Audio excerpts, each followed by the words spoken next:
ಇವತ್ತು ನೀವು ಇಲ್ಲೆಲ್ಲ ಕೂಡುವುದಕ್ಕೆ, ನಾವು ವೇದಿಕೆ ಮೇಲೆ ಕೂಡುವುದಕ್ಕೆ, ಈ ಒಂದು ಸಂಭ್ರಮ ಪಡುವುದಕ್ಕೆ ಮೂಲ ಕಾರಣವಾದಂಥ ವ್ಯಕ್ತಿ ಯಾರಾದರೂ ಇದ್ರೆ ಅದು one and only Baba Saheb Ambedkar ಮಾತ್ರ, ಬಾಬಾ ಸಾಹೇಬ್ ಅಂಬೇಡ್ಕರ್ ಮಾತ್ರ. ಆ ವ್ಯಕ್ತಿ ಹುಟ್ಟಿದಿದ್ರೆ ಏನಾಗ್ತಿತ್ತು? ಏನೂ ಆಗ್ತಿರ್ಲಿಲ್ಲ. ನಾವೆಲ್ಲರೂ ಇಲ್ಲಿ ಕೂಡ ಬದಲಿ ಗೌಡ್ರು ಕುಲಕರ್ಣಿಯರ ಮನೆಯಲ್ಲಿ ಎಂಡಿ ಕಸ ಬೆಳಿತಿದ್ವಿ, ಗುಲಾಮರಾಗಿರ್ತಿದ್ವಿ ಅಷ್ಟೇ, ಮತ್ತೇನಿಲ್ಲ ವ್ಯತ್ಯಾಸ. ಸ್ವಲ್ಪ ಕಲ್ಪನೆ ಮಾಡ್ಕೊಂಡು ನೋಡ್ರಿ, ಇವತ್ತು ಎಲ್ಲೋ ಯಾವುದೋ ಕೆರೆಯ ಮೂಲೆಯಲ್ಲಿದ್ದಂಥ ನಾವುಗಳು, ಯಾವುದೋ ಒಂದು ಮುರುಕು ಗುಡಿಸಲಿದ್ದಂಥ ನಾವುಗಳು ಇವತ್ತು ವೈಟ್ ಆ್ಯಂಡ್ ವೈಟ್ ಹಾಕೊಂಡು ಕೂತ್ಕೊಂಡಿದ್ದೀವಿ ಅಂತಂದರೆ, ಇಲ್ಲಿ ನಿಂತ್ಕೊಂಡು ಸ್ವಾಭಿಮಾನದಿಂದ ಮಾತಾಡ್ತಿದ್ದೀವಿ ಅಂತಂದರೆ, ನಮ್ಮಿಂದಿರ್ತಕ್ಕಂಥ ಒಂದು ಪ್ರಭಾವವಾದ ಶಕ್ತಿ ಅಂತಂದರೆ ಅದು one and only Ambedkar, Ambedkar, Ambedkar ಅಂದರೆ ತಪ್ಪಾಗ್ಲಿಕ್ಕಿಲ್ಲ ಅಂತ. ಹಾಗಿದ್ರೆ ಈ ಜೈ ಭೀಮ್ ಅನ್ನುವಂಥ ಪದ ಬಳಸ್ತೇವೆ ಮೊದಲ, ಒಂದು ಸ್ವಾರಸ್ಯಕರ, ಎಲ್ಲರೂ ಜೈ ಭೀಮ್ ಅಂತೀವಿ. ಹಾಗಾದ್ರೆ ಈ ಜೈ ಭೀಮ್ ಅನ್ನುವಂಥ ಪದ ಮೊಟ್ಟ ಮೊದಲ ಬಾರಿಗೆ ಯಾರು ಬಳಸಿದ್ರು, ಯಾಕೆ ಬಳಸಿದ್ರು, ನಿಜವಾಗ್ಲೂ ಕೂಡ ಅದರ ಶಕ್ತಿ ಏನು ಅಂತ ನಾನು ಹೇಳಿ ಆಮೇಲೆ ಅಂಬೇಡ್ಕರ್ ಬಗ್ಗೆ ಬರ್ತೀನಿ. ನಿಮಗೆಲ್ಲ ಗೊತ್ತಿರಲಿ, ಜಹಿಂದ್ ಶಬ್ದ ಬಳಕೆ ಆಗೋದಕ್ಕಿಂತ 8 ವರ್ಷ ಮೊದಲು ಈ ಜೈ ಭೀಮ್ ಅನ್ನುವಂಥ ಪದ ಬಳಕೆ ಆಗ್ತದೆ.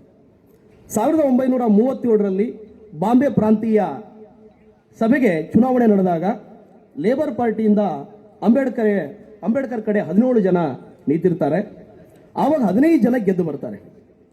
ಗೊತ್ತಿರಲಿ, ಕರ್ನಾಟಕದ ಬೆಳಗಾವಿನ ಚಿಕ್ಕೋಡಿಯಿಂದ ಕೂಡ ಒಬ್ಬರು ನಿಂತಿರ್ತಾರೆ, ಬಲವಂತರಾವ್ ಹನುಮಂತರಾವ್ ಅನ್ನುವಂಥ ವ್ಯಕ್ತಿ. ಬಲವಂತರಾವ್ ಹನುಮಂತರಾವ್ ವರಾಳೆ ಅನ್ನುವಂಥ ವ್ಯಕ್ತಿ ನಮ್ಮ ಚಿಕ್ಕೋಡಿಯಿಂದ ನಿಂತು ಲೇಬರ್ ಪಾರ್ಟಿಯಿಂದ ಗೆದ್ದು ಬರ್ತಾರೆ. ಆ ಒಂದು ಟೈಮಲ್ಲಿ ನಾಗ್ಪುರದಲ್ಲಿದ್ದಂಥ ಬಾಬು LH ಅರದಾಸ್ ಅನ್ನುವಂಥ ಒಬ್ಬ ಪತ್ರಕರ್ತ ಮೊಟ್ಟ ಮೊದಲ ಬಾರಿಗೆ ಮಹಾರಥ ಅನ್ನುವಂಥ ಮರಾಠಿ ಪತ್ರಿಕೆಯಲ್ಲಿ ಭೀಮನ ಜಯವನ್ನ ಮೊದಲ ಬಾರಿಗೆ ಜೈ ಭೀಮ್ ಅಂತ ಬಳಸ್ತಾರೆ ಅವರು. ಅಲ್ಲಿಂದ ಈ ಒಂದು ಜೈ ಭೀಮ್ ಅನ್ನುವಂಥ ಶಕ್ತಿಯ ಪದ ಅಂಬೇಡ್ಕರ್ ಅವರು ತಮ್ಮ ಒಂದು ಪತ್ರದಲ್ಲಿ ಅದನ್ನು ಬಳಕೆ ಮಾಡಕ್ಕೆ ಶುರು ಮಾಡ್ತಾರೆ. ಆಕ್ಚುಲಿ ಇದನ್ನ ಮೊದಲು ಬಳಸಿದಂಥ ವ್ಯಕ್ತಿ ಯಾರಪ್ಪ ಅಂತಂದ್ರೆ ಬಾಬು LH ಅರದಾಸ್ ಅನ್ನುವಂಥ ವ್ಯಕ್ತಿ ಈ ಒಂದು ಪದವನ್ನ ಬಳಸ್ತಾರೆ. ಹಾಗಾಗಿ ಈ ಪದದಲ್ಲಿ ಒಂದು ದೊಡ್ಡ ಶಕ್ತಿನೇ ಇದೆ. ಹಾಗಿದ್ರೆ ಇಷ್ಟೆಲ್ಲ ಶಕ್ತಿ ಇರತಕ್ಕಂಥ ಅಂಬೇಡ್ಕರ್ ಯಾರು? ಬಹಳ ಜನಕ್ಕೆ ಪ್ರಶ್ನೆ, ಏನು ಸರ್ ಗೊತ್ತಿಲ್ಲ ನಮಗೆ, 5ನೇ ಕ್ಲಾಸಿಂದ ಹಿಡಿದು ಡಿಗ್ರಿ ಮುಗಿಯೋವರೆಗೂ ಸರ್ಕಾರಿ ನೌಕರಿ ತಗೊಳ್ಳುವಾಗ CET ಓದುವಾಗ ನಾವು ಅಂಬೇಡ್ಕರ್ ಬಗ್ಗೆ ಓದಿದ್ದೀವಿ. ಖಂಡಿತ ಅಂಬೇಡ್ಕರ್ ಯಾರು ಅನ್ನೋದು ಒಂದು ವಾಕ್ಯದಲ್ಲಿ ಹೇಳಕ್ಕೆ ಸಾಧ್ಯ ಇಲ್ಲ. ಇದನ್ನ ಪ್ರಶಾಂತ್ ದಾನ ಭಾಳ ಚಂದ ಹೇಳ್ತಾರೆ. ಯಾರು ಅಂಬೇಡ್ಕರ? ಅಂಬೇಡ್ಕರ ಯಾರು ಅಂಬೇಡ್ಕರ, ಹೆಂಗ ಹೇಳಲಪ್ಪ ಒಂದು ವಾಕ್ಯದುತ್ತರ. ಅಂಬೇಡ್ಕರ ಯಾರು ಅಂಬೇಡ್ಕರ, ತಲೆ ಎತ್ತಿ ನೋಡಿರೋ ನೀಲಿ ಬಾನೆ ಉತ್ತರ. ಅಂಬೇಡ್ಕರ ಯಾರು ಅಂಬೇಡ್ಕರ, ಕೇರಿಯಿಂದ ಊರಿಗೆ ಮದ್ದು ಬರೆದ ಡಾಕ್ಟರ. ಭಾರತ ಮಾತೆಗೆ ಹೊಸ ಬಟ್ಟೆ ಹೊಲಿದ ಟೈಲರ. ಅಂಬೇಡ್ಕರ ಯಾರು ಅಂಬೇಡ್ಕರ, ಹೆಂಗ ಹೇಳಲಪ್ಪ ಒಂದು ವಾಕ್ಯದುತ್ತರ. ಕುಲಕಸುಬಿನಿಂದ ಕ್ಲಾಸ್ 1 ಹುದ್ದೆಗೆ, ಫುಟ್ಪಾತಿನಿಂದ ಆ ಪಾರ್ಲಿಮೆಂಟಿಗೆ. ಕುಲಕಸುಬಿನಿಂದ ಕ್ಲಾಸ್ 1 ಹುದ್ದೆಗೆ, ಫುಟ್ಪಾತಿನಿಂದ ಆ ಪಾರ್ಲಿಮೆಂಟಿಗೆ. ತಂದವರು ಯಾರೋ ನನ್ನ ನಿಮ್ಮನ್ನ, ತಿಳಿಬೇಕು ನಾವು ಕುಣಿಸೇರೋ ಮುನ್ನ. ಅಂಬೇಡ್ಕರ ಈತ ಅಂಬೇಡ್ಕರ, 10 ತಲೆಯ ಜ್ಞಾನ ಬಿದ್ದ ರಾವಣಾಸುರ, ತಾಯಿ ಹೃದಯದ ಶಿಖರ ಮೈಸಾಸುರ. ಅಂಬೇಡ್ಕರ ಯಾರು ಅಂಬೇಡ್ಕರ, ಹೆಚ್ಚೇನು ಹೇಳೆವು ಅವರೇ ನಮ್ಮ ನೆತ್ತರ. ಹೆಚ್ಚೇನು ಹೇಳೆವು ಅವರೇ ನಮ್ಮ ನೆತ್ತರ. ಯಾಕಂದ್ರೆ ಅಂಬೇಡ್ಕರ್ ಅನ್ನೋ ಒಂದು ಮಹಾಸಾಗರ ಅದು. ಆ ಸಾಗರಕ್ಕೆ ಯಾವ ಕಡೆಯಿಂದ ನಾವು ಲಗ್ಗಿ ಇಡಬೇಕು ಅನ್ನೋದೇ ನಮಗೆ ಕನ್ಫ್ಯೂಸ್. ಅಷ್ಟೊಂದು ಎಷ್ಟು ಹೇಳಿದ್ರು ಮುಗಿಯದ ಕತೆ. ಬಹುಶಃ 20ನೇ ಶತಮಾನ ಕಂಡಂತ ಇಡೀ ಜಾಗತಿಕ ಮಟ್ಟದಲ್ಲಿ ನೋಡಿದಾಗ ಸಾವಿರಾರು ಮಹನೀಯರು ಹುಟ್ಟಿ ಬಂದಿದ್ದಾರೆ. ನೆಲ್ಸನ್ ಮಂಡೇಲ್ ಅಂತವ್ರು ಹುಟ್ಟಿದ್ದಾರೆ, ಮಾರ್ಟಿನ್ ಲೂಥರ್ ಅಂತವ್ರು ಹುಟ್ಟಿದ್ದಾರೆ, ಕಾರ್ಲ್ ಮಾರ್ಕ್ಸ್ ಅಂತವ್ರು ಹುಟ್ಟಿದ್ದಾರೆ, ಲೇನಿನ್ ಅಂತವ್ರು ಹುಟ್ಟಿದ್ದಾರೆ, ಮಾವೋನ್ ಅಂತವ್ರು ಹುಟ್ಟಿದ್ದಾರೆ, ಚೆಗೆವರ್ನ್ ಅಂತವ್ರು ಹುಟ್ಟಿದ್ದಾರೆ. ಹಾಗೆ ಯಾಕೆ ಭಾರತದಲ್ಲೂ ಕೂಡ ಮಹಾನ್ ವ್ಯಕ್ತಿತ್ವಗಳು ಹುಟ್ಟಿದ್ದಾವೆ. ಆದರೆ ಇಡೀ ಒಂದು ಸಮುದಾಯಕ್ಕೆ 3000 ವರ್ಷಗಳಿಂದ ಘನತೆ, ಸ್ವಾಭಿಮಾನ, ಮನುಷ್ಯರೇ ಅನ್ನುವುದು ಇಲ್ಲದೆ ಇರುವಂಥವರಿಗೆ ಮೊಟ್ಟ ಮೊದಲ ಬಾರಿಗೆ ನಾವು ಕೂಡ ಮನುಷ್ಯರು, ನಮ್ಮನ್ನು ಕೂಡ ಮನುಷ್ಯರನ್ನಾಗಿ ನೋಡಬೇಕು ಅನ್ನುವಂಥ ಗತ್ತು ತಂದುಕೊಟ್ಟಂತ ವ್ಯಕ್ತಿತ್ವ ಇದ್ರೆ ಅದು ಡಾಕ್ಟರ್ ಬಾಬಾ ಸಾಹೇಬ್ ಅಂಬೇಡ್ಕರ್. ಡಾಕ್ಟರ್ ಬಾಬಾ ಸಾಹೇಬ್ ಅಂಬೇಡ್ಕರ್ ಯಾಕೆಂತಂದ್ರೆ ಅವರು ಬಹಳ ಅದ್ಭುತವಾದಂಥ ಒಂದು 3 ಪದಗಳನ್ನು ಕೊಟ್ಟರು ನಮಗೆ: ಜಾಗೃತರಾಗಿ, ಸಂಘಟಿತರಾಗಿ, ಚಳವಳಿ ಮಾಡಿ ಅಂತ. ಸ್ವಲ್ಪ ಕನ್ನಡದಲ್ಲಿ ಶಬ್ದಗಳನ್ನ ತಪ್ಪಾಗಿ ಅರ್ಥೈಸ್ತಾ ಇದ್ದಾರೆ. ಶಿಕ್ಷಣ, ಸಂಘಟನೆ, ಹೋರಾಟ, ಆಕ್ಚುಲಿ ಅದಲ್ಲ. ಅದಿರೋದು ಎಜುಕೇಟ್ ಅಂತಂದ್ರೆ ಜಾಗೃತರಾಗಿ ಅಂತ, ಎಜಿಟೇಟ್ ಅಂತಂದ್ರೆ ಚಳವಳಿ ಮಾಡಿ ಅಂತ, ಆರ್ಗನೈಸರ್ ಅಂತಂದ್ರೆ ಸಂಘಟನೆ ಮಾಡಿ ಅಂತ. ಯಾಕೆ ಪದ ಬಳಸ್ತಾರೆ ಅಂತಂದ್ರೆ ಶಿಕ್ಷಣ ಪಡೆದವರೆಲ್ಲರೂ ಕೂಡ ಜಾಗೃತರಲ್ಲ. ದಯವಿಟ್ಟು ಅರ್ಥ ಮಾಡ್ಕೋಬೇಕು. ಶಿಕ್ಷಣ ಇಲ್ದಿರೋನು ಕೂಡ ಜಾಗೃತ ಇರ್ಬೋದು. ಯಾಕಂದ್ರೆ ಇವತ್ತೆಲ್ಲ ನೋಡ್ತಾ ಇದ್ದೀವಿ, ಎಷ್ಟೋ ಜನ ಎಜುಕೇಟೆಡ್ ಸ್ಲೇವರಿಗಳನ್ನು ನೋಡ್ತಾ ಇದ್ದೀವಿ. ಯಾವುದೋ ಒಂದು ಪಕ್ಷಕ್ಕೆ, ಯಾವುದೋ ಒಂದು ಬಣಕ್ಕೆ ಕಟ್ಟು ಬಿದ್ದು ಯಾವ ರೀತಿಯಾಗಿ ಇವತ್ತು ಸಮಾಜದಲ್ಲಿ ಅಲ್ಲಲು ಕಲ್ಲಲ ಮಾಡ್ತಿದ್ದಾರೆ. ಇಡೀ ಸಮಾಜವನ್ನ ಅಂಬೇಡ್ಕರ್ ಹೆಸರನ್ನ ಕವಚವಾಗಿ ಬಳಸ್ಕೊಂಡು ಹೇಗೆ ಹೊಡಿತಿದ್ದಾರೆ ಅಂತ ನಾವೆಲ್ಲ ನೋಡ್ತಾ ಇದ್ದೀವಿ. ಹಾಗಾಗಿ ಅದು ಜಾಗೃತ ಮನಸ್ಸಲ್ಲ, ಅದು ಸ್ವಾರ್ಥ ಮನಸ್ಸು ಅನ್ನೋ ಕಾರಣ. ಹಾಗಾಗಿ ಈ ಮುಖ್ಯವಾಗಿ ಇಲ್ಲಿ ಅಂಬೇಡ್ಕರ್ ಅವರು ನಮಗೆ ಕೊಟ್ಟಂತ ರಾಜ್ಯಾಂಗ ಇದೆಯಲ್ಲ, ಆ ರಾಜ್ಯಾಂಗ ಅಂತಿದ್ದದ್ದಲ್ಲ. ಈಗಾಗಲೇ MLA ಸಾಹೇಬ್ರು ಹೇಳಿದ್ರು, ಸಂವಿಧಾನ ಅಂಬೇಡ್ಕರ್ ಒಬ್ಬರೇ ಸಂವಿಧಾನ ಪಿತಾಮಹ ಅಲ್ಲ ಅಂತ. ಅವರೆಲ್ಲ ಅರೆಬಂದ ಮಡಿಕೆಗಳು. ದಯವಿಟ್ಟು ಅವರಿಗೆ ಈ ವೇದಿಕೆ ಮೂಲಕ ನಾನು ಮಾತು ಹೇಳಕ್ಕೆ ಇಷ್ಟಪಡ್ತೀನಿ. ಅಂಬೇಡ್ಕರ್ ಬರೆದಿದ್ದೋ, ಅಂಬೇಡ್ಕರ್ ವಾದಿಗಳು ಬರೆದಿದ್ದೋ ನೀವು ಓದಬೇಡಿ. ಅಂಬೇಡ್ಕರ್ ಸಂವಿಧಾನ ಸಭೆಯಲ್ಲಿ ಇದ್ದಂತ ನಿಮ್ಮ ಹಿರಿಗುರುಗಳಾದಂಥ ಶ್ಯಾಮ್ ಪ್ರಕಾಶ್ ಮುಖರ್ಜಿ ಅವರು ಏನು ಹೇಳಿದ್ದಾರೆ ಸ್ವಲ್ಪ ನೋಡ್ಬೇಕು. ಅಂಬೇಡ್ಕರ್ ಬಗ್ಗೆ ಅವ್ರು ಏನು ಹೇಳಿದ್ದಾರೆ. ಅವರು ಶಿಷ್ಯಂದಿರಾದಂಥ ಅಜಾತ ಶತ್ರು ಅಟಲ್ ಬಿಹಾರಿ ವಾಜಪೇಯಿ ಅವರು, ದಯವಿಟ್ಟು ಅವ್ರು ಬರೆದದ್ದಾದ್ರೂ ಓದಬೇಕು, ನಿಮಗೆ ಸತ್ಯ ಗೊತ್ತಾಗುತ್ತೆ. ಅದು ಯಾವುದಾಗ್ಲಿಲ್ವಾ? ಸಂವಿಧಾನದ ನಡಾವಳಿ ಮತ್ತು ಸಂವಿಧಾನ ರಚನೆ ಸಭೆಗಂತಾನೆ ಭಾರತ ಸರ್ಕಾರ ಮತ್ತು ನಮ್ಮ ಕರ್ನಾಟಕ ಸರ್ಕಾರ ಕನ್ನಡದಲ್ಲಿ 12 ಬೃಹತ್ ಸಂಪುಟಗಳನ್ನ ತಂದಿದೆ. ಸುಮಾರು 15,000 ಪುಟಗಳ ಉಳ್ಳಂತ ಸಂವಿಧಾನ ಹೇಗೆ ರಚನೆ ಆಯಿತು ಅನ್ನೋದನ್ನ ಅದರಲ್ಲಿ ಒಂದೊಂದು ಅಕ್ಷರಗಳನ್ನ ಬರೆದಿದ್ದಾರೆ. ನಿಮಗಷ್ಟೆಲ್ಲ ಓದಕ್ಕಾಗಲ್ಲ, ಅದು ನಮಗೆ ಗೊತ್ತು. ಅದೆಲ್ಲವನ್ನು ಕುಂತು ಓದಿದಂತ ಭಾರತದಂತ ಮಹಾನ್ ಸಂವಿಧಾನ ತಜ್ಞ ಡಾಕ್ಟರ್ MV ಪೈಲಿ 15,000 ಪುಟಗಳನ್ನು ಓದಿ ಅವರೇ ಒಂದು ಅದ್ಭುತ ಗ್ರಂಥ ಬರೆದಿದ್ದಾರೆ. ಭಾರತ ಸಂವಿಧಾನ, ಸರ್ಕಾರ, ರಾಜಕೀಯ ಅಂತ ಹೇಳಿ. ಅದರಾಗ ಅವರು ಅಂಬೇಡ್ಕರ್ ಅವ್ರನ್ನ ಭಾರತದ ಸಂವಿಧಾನ ಪಿತಾಮಹ ಅಂತ ಬಳಸ್ತಾರೆ. ನೀವು ಕೇಳ್ತೀರಲ್ಲ ಬಹಳ ಜನ ಸಂವಿಧಾನ ಪಿತಾಮಹ ಅಂತ ರೆಕಾರ್ಡ್ ಎಲ್ಲೈತಂತ. ಅದಕ್ಕೆ ಓದಬೇಕು. ವಾಟ್ಸಪ್ಪಲ್ಲಿ ಓದಿ ಶಾಣ್ಯರಾಗೋದಲ್ಲ. ಮಹಾನ್ ಗ್ರಂಥಗಳನ್ನು ಸ್ವತಃ ಅಂಬೇಡ್ಕರ್ ಅವರೇ ಬರೆದಿದ್ದಾರೆ. 20,000 ಪುಟಗಳಲ್ಲಿ ಅಂಬೇಡ್ಕರ್ ಅವರು ಬರೆದಿದ್ದು 22 ಸಂಪುಟಗಳಾಗಿದ್ದಾವೆ. ನಾವು ಏನೂ ಓದೋದು ಬೇಕಾಗಿಲ್ಲ. ಈ 22 ಸಂಪುಟಗಳನ್ನು ಸುಮ್ಮನೆ ಕಣ್ಣಾಡಿಸಿದ್ರೆ ಸಾಕು, ಅದ್ಭುತವಾದಂಥ ಸ್ವಾಭಿಮಾನದ ಬದುಕನ್ನು ಹೇಗೆ ನಡೆಸಬೇಕು, ನಮ್ಮ ಹಕ್ಕುಗಳನ್ನು ಹೇಗೆ ಪಡಿಬೇಕು, ನಾವು ಭಾರತೀಯರಂತ ಹೆಮ್ಮೆಯಿಂದ ಹೆಂಗೆ ಜೀವಿಸಬೇಕು ಅನ್ನೋದನ್ನು ಪ್ರತಿ ಪುಟದಲ್ಲೂ ಅಂಬೇಡ್ಕರ್ ಅವರು ಸಂಶೋಧನಾತ್ಮಕವಾಗಿ ಬರೆದಿದ್ದಾರೆ. ಅಷ್ಟು ಓದಿರಿ ಸಾಕು. ಅದಕ್ಕೆ ಹೇಳಿದ್ದವರು ಓದು ಓದು ಓದು. ಎಲ್ಲಿವರೆಗೂ ಓದಬೇಕಂದ್ರೆ ಜಗತ್ತು ನಿನ್ನ ತಿರುಗಿ ನೋಡಬೇಕು, ಅಲ್ಲಿವರೆಗೆ ಓದು ಅಂತ ಸುಮ್ಮನೆ ಹೇಳಿಲ್ಲ. ಅದಕ್ಕೆ ನಾನಿಲ್ಲಿ ಅಂಬೇಡ್ಕರ್ ಅವರ ಜೀವನ ಕಥೆ ಹೇಳಕ್ಕೆ ಹೋಗೋದಿಲ್ಲ. ಯಾಕಂದ್ರೆ ಎಲ್ರಿಗೂ ಗೊತ್ತಿದೆ. ಅಂಬೇಡ್ಕರ್ ಅವ್ರಿಗೆ ಯಾರಿಗೆ ಗೊತ್ತಿಲ್ಲ ಹೇಳಿ ಅಲ್ವಾ? ಅಂಬೇವಾಡೆ ಊರದಿಂದ ಹಿಡಿದು ಆ ಕಾರಣಕ್ಕೆ ಅವ್ರು ಏನಪ್ಪ ಅಂದ್ರೆ ರಾಜ್ಯಾಂಗ ರಚನೆ ಮಾಡಕ್ಕೆ ಬರ್ತಾರೆ. ಆದ್ರೆ ಅಷ್ಟು ಸುಲಭವಾಗಿ ಬರೋದಿಲ್ಲ. ಅಲ್ಲೂ ಕೂಡ ದೊಡ್ಡ ಷಡ್ಯಂತ್ರಗಳು ನಡೀತಾವ. ಯಾವಾಗಲೂ ಏನಪ್ಪ ಅಂದ್ರೆ ಪಾಚಿ ನೀರಿಗೆ ವೈರಿ ಅನ್ನುವ ಹಾಗೆ ಅಂಬೇಡ್ಕರ್ ವಿರುದ್ಧ ಅದೇ ತಳ ಸಮುದಾಯದ ಕಮಿಟಿಯ ನಾರಾಯಣನನ್ನು ನಿಲ್ಲಿಸಿ ಬಾಂಬೆಯಲ್ಲಿ ಸೋಲಿಸ್ತಾರೆ. ಆದರೆ ನಂತರ ಪಶ್ಚಿಮ ಬಂಗಾಳದಲ್ಲಿ ಮಂಡಲ್ ಅವರು ಅವಕಾಶ ಮಾಡಿಕೊಟ್ಟಾಗಲೂ ಕೂಡ ಭಾರತ ಪಾಕಿಸ್ತಾನ ಡಿವೈಡ್ ಆದಾಗ ಅಲ್ಲೂ ಕೂಡ ಅವಕಾಶವನ್ನು ಕಳ್ಕೋತಾರೆ. ಎಷ್ಟು ಅದ್ಭುತ ಅಂತಂದ್ರೆ ನಿಮ್ಗೆ ಗೊತ್ತಿರಲಿ, ಇತ್ತೀಚೆಗೆ ಎಲ್ಲ ಹೇಳ್ತಾ ಇದ್ದಾರಲ್ಲ ಬೆನಗಲ್ ರಾಮರಾಯರವರು ಸಂವಿಧಾನ ಬರೆದ್ರು ಅಂತ. ಯಾವ ಆಧಾರದ ಮೇಲೆ ಹೇಳ್ತಾ ಇದ್ದಾರೆ ಅಂದ್ರೆ ಆ ಕೋಟ್ ಹೇಳಿಬಿಡ್ತೀನಿ. ನೀವು 1947 ಜೂನ್ 3, 1947 ಜುಲೈ 13. ಇದ್ರ ಮಧ್ಯೆ ಅಂಬೇಡ್ಕರ್ ಅವರು ಹೊರಗುಳಿತಾರೆ ಸಂವಿಧಾನ ಸಭೆಯಿಂದ. ಯಾಕೆ ಉಳಿತಾರಪ್ಪ ಅಂತಂದ್ರೆ ಬಾಂಬೆದಲ್ಲಿ ಸೋಲ್ತಾರೆ.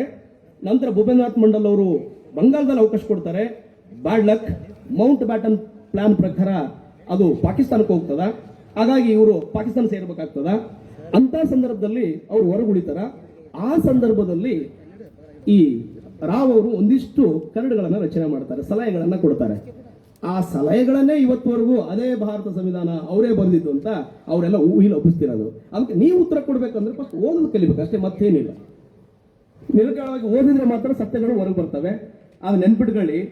ಬಹಳ ಜನಕ್ಕೆ ಗೊತ್ತಿಲ್ಲ, ಅಂಬೇಡ್ಕರ್ ಅವರು ಹೊರಗಿದ್ದಾಗ ಇಬ್ಬರು ಮಹಾನ್ ವ್ಯಕ್ತಿಗಳು ಬಾಂಬೆ ಪ್ರಾಂತೀಯ ಪ್ರಧಾನಮಂತ್ರಿ ಆದಂತ GB ಕೇರ್ ಅವರಿಗೆ ಪತ್ರ ಬರೀತಾರೆ. ಒಂದು ಜೂನ್ 30ಕ್ಕೆ, ಇನ್ನೊಂದು ಜುಲೈ 1ಕ್ಕೆ. ಜೂನ್ 30ಕ್ಕೆ ಯಾರು ಪತ್ರ ಬರೀತಾರಪ್ಪ ಅಂತಂದ್ರೆ ಮಾನ್ಯ ಭಾರತದ ರಾಷ್ಟ್ರಪತಿಗಳಾದಂತ ಡಾಕ್ಟರ್ ರಾಜೇಂದ್ರ ಪ್ರಸಾದ್ ಅವರು ಬರೀತಾರೆ. ಜುಲೈ 1ನೇ ತಾರೀಕಿಗೆ ಯಾರು ಬರೀತಾರಪ್ಪ ಅಂತಂದ್ರೆ ಮಾನ್ಯ ಸರ್ದಾರ್ ವಲ್ಲಭಾಯ್ ಪಟೇಲ್ ಅವರು ಬರೀತಾರೆ. ಅವರಿಬ್ರು ಬರೀತಾರೆ ಏನಂತಂದ್ರೆ, ಮಾನ್ಯ ಬಾಂಬೆ ಪ್ರಾಂತೀಯ ಪ್ರಧಾನಮಂತ್ರಿಗಳಾದಂತ ಕೇರ್ ಅವರೇ, ಅಂಬೇಡ್ಕರ್ ಅವರು ಇಂಡಿಯಾ ಪಾಕಿಸ್ತಾನ ಡಿವೈಡ್ ಆದಕ್ಕೆ ಕಾರಣಾಂತರಗಳಿಂದ ಹೊರಗೆ ಉಳ್ಕೊಂಡ್ಬಿಟ್ರು. ಒಂದು ವೇಳೆ ಏನಾದರೂ ಅವ್ರು ಹೊರಗೆ ಉಳ್ಕೊಂಡ್ರೆ, ಹೊರಗೆ ಉಳಿದ್ಬಿಟ್ರೆ ಖಂಡಿತವಾಗ್ಲೂ ಭಾರತ ಸಂವಿಧಾನ ರಚನೆ ಮಾಡಕ್ಕೆ ಸಾಧ್ಯನೇ ಇಲ್ಲ. ನೀವೇನ್ ಮಾಡ್ತೀರೋ ಗೊತ್ತಿಲ್ಲ, ಇಮಿಡಿಯೇಟ್ ಆಗಿ ಅವರಿಗೆ ಬಾಂಬೆ ಪ್ರಾಂತ್ಯದಿಂದ ನಮ್ಮ ಸಂವಿಧಾನ ಸಭೆಗೆ ಕಳಿಸ್ಬೇಕು ಅಂತ ಅವ್ರು ಬರೀತಾರೆ.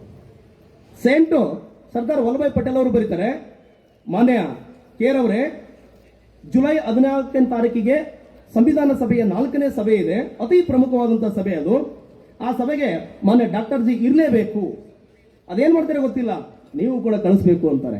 ನೋಡಿ, ಅಂಬೇಡ್ಕರ್ ಅವರಿಗೆ ಆ ಶಕ್ತಿ ಇಲ್ದಿದ್ದರೆ, ಅಂಬೇಡ್ಕರ್ ಅವರು ಜ್ಞಾನವಂತರ ಆಗಿಲ್ಲದಿದ್ದರೆ, ಅಂಬೇಡ್ಕರ್ ಅವರು ಸರ್ವರನ್ನ ಸಮಾನವಾಗಿ ನೋಡಿಲ್ಲದಿದ್ದರೆ ಈ ಇಬ್ರು ಮಹಾನ್ ವ್ಯಕ್ತಿಗಳು ಅಷ್ಟು ಒತ್ತಡ ಆಗ್ತಿರ್ಲಿಲ್ಲ. ಈ ಇತಿಹಾಸವನ್ನು ತಿಳಿಬೇಕು. ಆ ಕಾರಣಕ್ಕೋಸ್ಕರ ಅವ್ರು ಏನಪ್ಪ ಅಂದ್ರೆ ವಾಪಸ್ ಸಂವಿಧಾನ ಸಭೆಗೆ ಬರ್ತಾರೆ. ಅವರು ಬಂದು ದೊಡ್ಡದಾದಂಥ ಭೀಮ ಕಾರ್ಯ ಮಾಡ್ತಾರೆ. ನಿಮಗೆಲ್ಲ ಗೊತ್ತಿದೆ, 2 ವರ್ಷ 18 ದಿವಸ 18 ತಿಂಗಳು 11 ದಿವಸ ಸಂವಿಧಾನ ಬರೀತಾರೆ. ಕರಡು ಸಮಿತಿಯಲ್ಲಿ 7 ಜನ ಇದ್ರು, 6 ಜನ ಕಾರಣಾಂತರಗಳಿಂದ ಡ್ರಾಪ್ ಆದ್ರು. ಇವರೊಬ್ಬರೇ ಆ ಭೀಮ ಕಾರ್ಯವನ್ನು ಬರೆದ್ರು ಕೂಡ 1949 ನವೆಂಬರ್ 25ನೇ ತಾರೀಕಿಗೆ ಒಂದು ಅದ್ಭುತವಾದ ಭಾಷಣ ಮಾಡ್ತಾರೆ ಅಂಬೇಡ್ಕರ್ ಅವರು. ಇದು ದಯವಿಟ್ಟು ಎಂಥ ಒಂದು ಕರುಳು ಉಳ್ಳಂತ ಮನುಷ್ಯನ ಭಾಷಣ ಅಂತ ನಾವು ತಿಳ್ಕೋಬೇಕು. ಯಾಕಂದ್ರೆ ಆ ಸಂವಿಧಾನ ಬರಿಬೇಕಾದ್ರೆ ಇಡೀ ತಮ್ಮ ಆರೋಗ್ಯನೇ ಕೆಡಿಸ್ಕೊಂಡ್ಬಿಟ್ಟಿರ್ತಾರೆ ಅವರು. ಆಗಲಿ ರಾತ್ರಿ ನಿದ್ದೆ ಇಲ್ಲ, ದೇಶ ಸುತ್ತೋದು. ಯಾಕಂದ್ರೆ ಯಾವುದೋ ಒಂದು ಕಥೆನೋ ಕಾದಂಬರಿ ಕಲ್ಪನೆಯಲ್ಲಿ ಕೂತ್ಕೊಂಡು ಬರಿಬಹುದಾಗಿತ್ತು, ಆದ್ರೆ ಹಾಗಲ್ಲ. ಇಡೀ ದೇಶಕ್ಕೆ ಅವತ್ತಿ ಇರ್ತಕ್ಕಂಥ ಭಾರತದ ಬಹುತ್ವವನ್ನು ಇಟ್ಕೊಂಡು ಬರಿಬೇಕು. ಭಾರತ ಅಂದ್ರೆ ಏನು ತಮಾಷೆನಾ? ಜಾತಿಗಳ ನಾಡು, ಧರ್ಮಗಳ ನಾಡು. ಆ ಜಾತಿಗಳು ಕೇಳಿದ್ರೆ ಎದ್ದು ಹೊಡಿತೀವಿ ನಾವು. ಈ ದೇಶದ ತಲೆ ಮೇಲೆ ಕುಂತಿರುವ ಜಾತಿ ಅನ್ಸ್ಕೊಂಡಿರುವಂತ ಬ್ರಾಹ್ಮಣ ಜಾತಿಯಲ್ಲಿ 720 ಕೆಟಗರಿ ಅದಾವ. ಇನ್ನು ಉಳಿದವನ್ನೆಲ್ಲ ನಾವು ಲೆಕ್ಕ ಮಾಡ್ತಾ ಹೋದ್ರೆ ಖಾತೆ ಮುಗಿದು ಹೋಗ್ತದೆ. ನಾವು ಅಷ್ಟರಿಗೂ ಸಮಾನತೆ ಬರಬೇಕು, ಎಲ್ಲರೂ ಒಪ್ಪಬೇಕು. ಹೆಣ್ಮಕ್ಳಿಗೆ, ವೃದ್ಧರಿಗೆ, ಅಂಗವಿಕಲರಿಗೆ, ನಿರ್ಗತಿಕರಿಗೆ, ಬುಡಕಟ್ಟು ಜನರಿಗೆ, ಅರೆ ಬುಡಕಟ್ಟುಗಳಿಗೆ, ಅಲೆಮಾರಿಗಳಿಗೆ, ನೋಡಿ ಇಸ್ಲಾಂ ಧರ್ಮದವರಿಗೆ, ಕ್ರಿಶ್ಚಿಯನ್ ಧರ್ಮದವರಿಗೆ, ಬೌದ್ಧರಿಗೆ, ಜೈನರಿಗೆ, ಜರಾಷ್ಟ್ರಿಗಳಿಗೆ, ಸಿಖ್ಖರಿಗೆ, ಇಷ್ಟೂ ಜನರಿಗೆ ಒಪ್ಪುವ ಸಂವಿಧಾನ ಬರೆಯುವುದು ಅಷ್ಟು ಸುಲಭ ಅಲ್ಲ. ಅದಕ್ಕೆ ಅದನ್ನ ಭೀಮ ಕಾರ್ಯ ಅಂತ ಕರಿತೀವಿ ನಾವು. ಅಮೆರಿಕ ಸಂವಿಧಾನ ಇದ್ದಂಗಲ್ಲ ಇದು. ಒಂದು ಆಶ ಓದಿ ಮುಗಿಸ್ಬಿಡ್ತೀವಿ ನಾವು. ಯಾಕಂದ್ರೆ ಅಮೆರಿಕ ಸಂವಿಧಾನ ಬಂದಿದ್ದು ಕ್ರಾಂತಿಯಿಂದ ಯಾವ ದೇಶದಲ್ಲಿ ಸಂವಿಧಾನ ಬರ್ತಾವೋ ಅವೆಲ್ಲವೂ ಜನರು ಒಪ್ಪಿತ ಆಗಿರ್ತವೆ.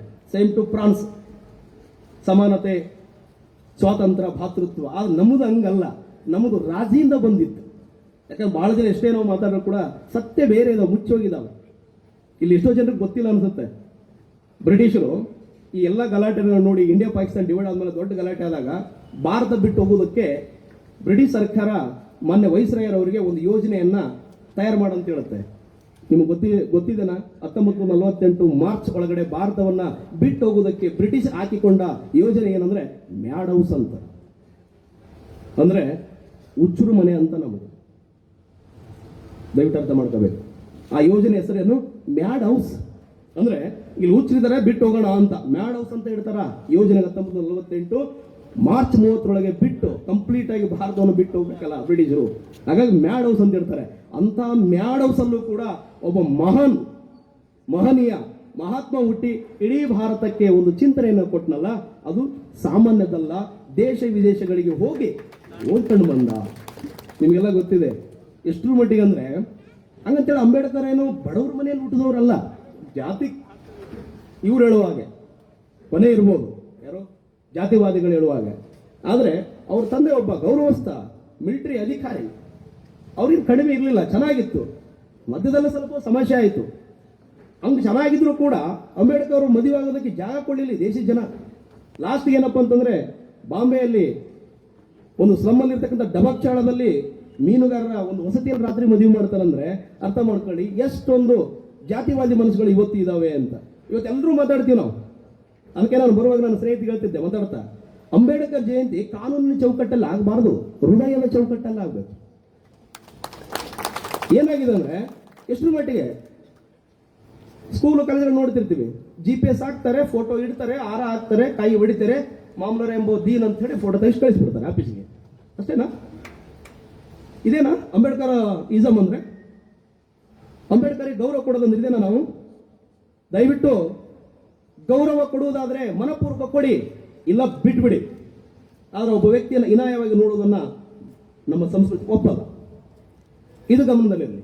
ಯಾಕಂದ್ರೆ ಇಲ್ಲಿ ಬದುಕ್ತಿರೋದೇ ಆತ್ಮಗೌರವಕ್ಕೋಸ್ಕರ, ಸ್ವಾಭಿಮಾನಕ್ಕೋಸ್ಕರ, ಮನುಷ್ಯರಂತ ಅನ್ಸ್ಕೊಂಡಿದ್ದೇ ಆ ಕಾರಣಕ್ಕೋಸ್ಕರ. ನಾವು ಎಷ್ಟೋ ವರ್ಷಗಳಿಂದ ಗುಲಾಮಗಿರಿಯನ್ನು ಮಾಡ್ಕೊಂಡು ಬಂದಂತ ಒಂದು ಜನಕ್ಕೆ ಸ್ವಾಭಿಮಾನದ ಬದುಕನ್ನು ಕಟ್ಟಿಕೊಟ್ಟಿದ್ದಷ್ಟೆಲ್ಲ ಸರ್ವರು ಸಮಾನರಾಗಿರ್ಬೇಕು ಅನ್ನುವಂತ ಒಂದು ವಿಚಾರ ಇಟ್ಕೊಂಡಂತ ವ್ಯಕ್ತಿಗೆ ನಾವು ಮನಪೂರ್ವಕ ಗೌರವ ಕೊಡೋಣ, ಜಾತ್ಯಾತೀತವಾಗಿ, ಧರ್ಮಾತೀತವಾಗಿ. ಯಾಕೆ ಮಾತು ಹೇಳ್ತೀನಿ ಅಂತಂದ್ರೆ, ಇಡೀ ಜಗತ್ತೇ ಅಂಬೇಡ್ಕರ್ನ ಕೊಂಡಾಡ್ತದೆ. ಗೊತ್ತಿರಲಿ, ಇವತ್ತು ಅಮೆರಿಕದ 50 ರಾಜ್ಯದ ಅಮೆರಿಕದಲ್ಲಿ 50 ರಾಜ್ಯಗಳಲ್ಲೂ ಅಂಬೇಡ್ಕರ್ ಜಯಂತಿ ಇದೆ ಇವತ್ತು. ಅದರಲ್ಲಿ 3 ಪ್ರಮುಖ ರಾಜ್ಯಗಳಲ್ಲಿ ಏಪ್ರಿಲ್ 14ರಿಂದ ಏಪ್ರಿಲ್ 21ರವರೆಗೆ ಅಂಬೇಡ್ಕರ್ ವಾರ ಅಂತ ಹೇಳಿ ಆಚರಣೆ ಮಾಡ್ತಾ ಇದ್ದಾರೆ. ಯಾವಾಗಲೂ ಹಂಗೆ ಇಲ್ಲ, ಹಿತ್ತಲು ಗಿಡ ಮದ್ದಲ್ಲ, ಪಕ್ಕದ ಮನೆಯವರಿಗೆ ನಾವು ಯಾವತ್ತು ಒಳ್ಳೆಯವರಲ್ಲ. ಇಡೀ ಜಗತ್ತು 192 ದೇಶಗಳಲ್ಲಿ ಗೌರವಿಸ್ತಾರೆ.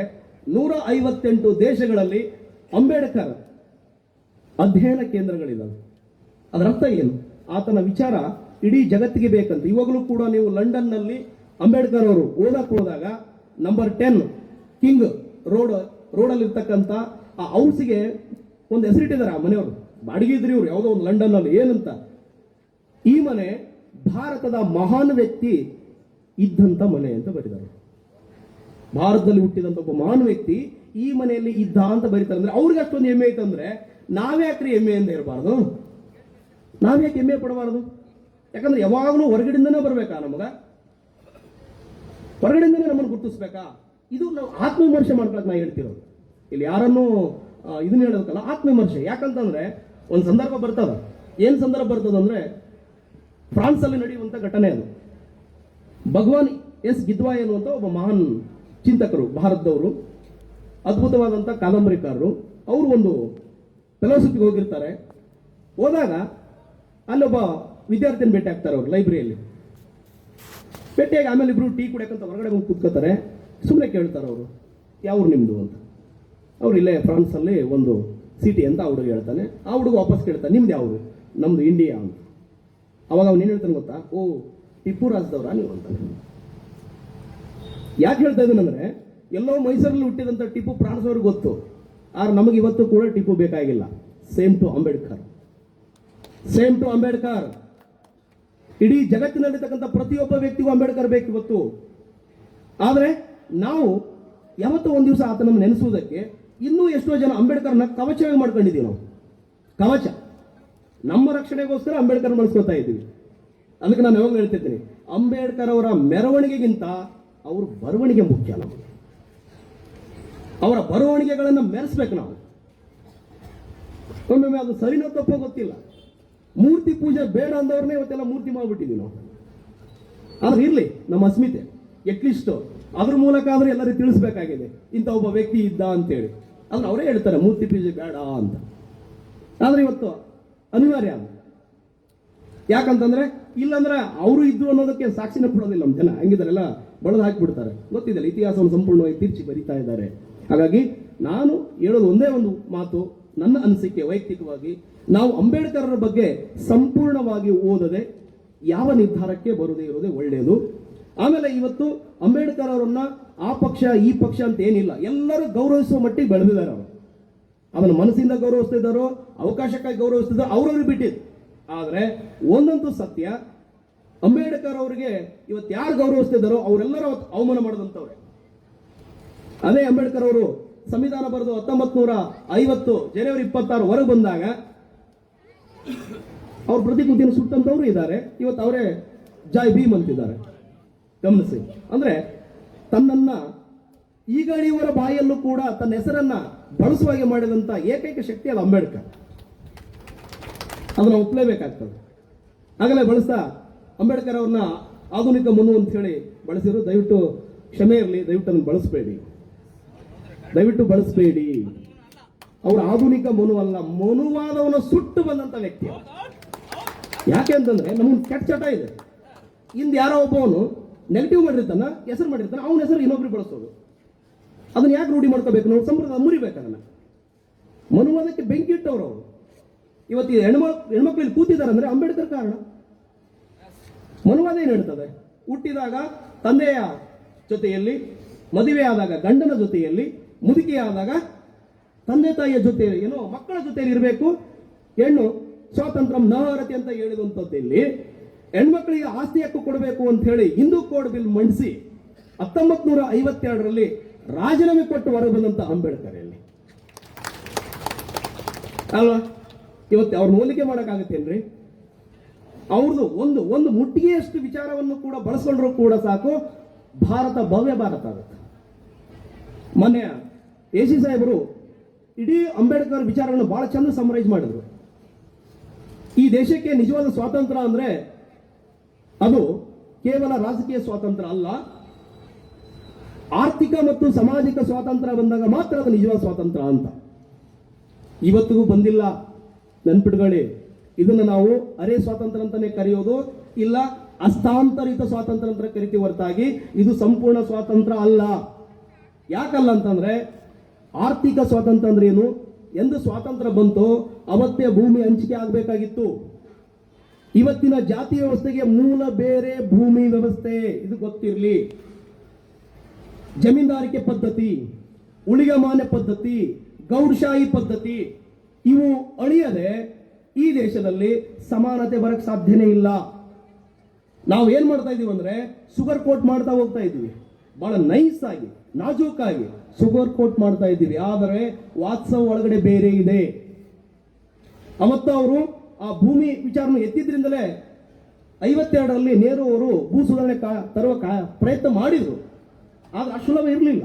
ಯಾಕಂತಂದ್ರೆ ಅವತ್ತು ಅವ್ರು ಗೌರ್ಮೆಂಟ್ ಅಲ್ಲಿ ಇದ್ದವರೆಲ್ಲ ಬಂಡವಾಳಶಾಹಿಗಳು ಮತ್ತು ಭೂ ಮಾಲೀಕರೇ ಇದ್ರು. ಅವ್ರ ವಿರುದ್ಧ ಬರೋ ಕಾನೂನನ್ನು ಅವ್ರೇನು ಹೋಗ್ತಾರ್ರಿ? ಇವತ್ತು ಹಂಗೆ ನಡೀತಾ ಇದೆ.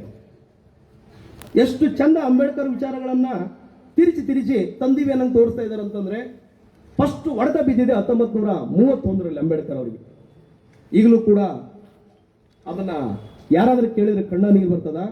ಯಾಕೆ ಅಂತಂದ್ರೆ ಅಂಬೇಡ್ಕರ್ ಅವರಿಗೆ ದಮನಿತ ಮತ್ತು ನಿಮ್ನ ವರ್ಗಗಳಿಗೆ ಅದ್ಭುತವಾದ ಸ್ವತಂತ್ರದ ಹಕ್ಕನ್ನ ಕಿತ್ಕೊಳ್ಳುವಂತ ಸಂದರ್ಭ ನಡೀತದೆ.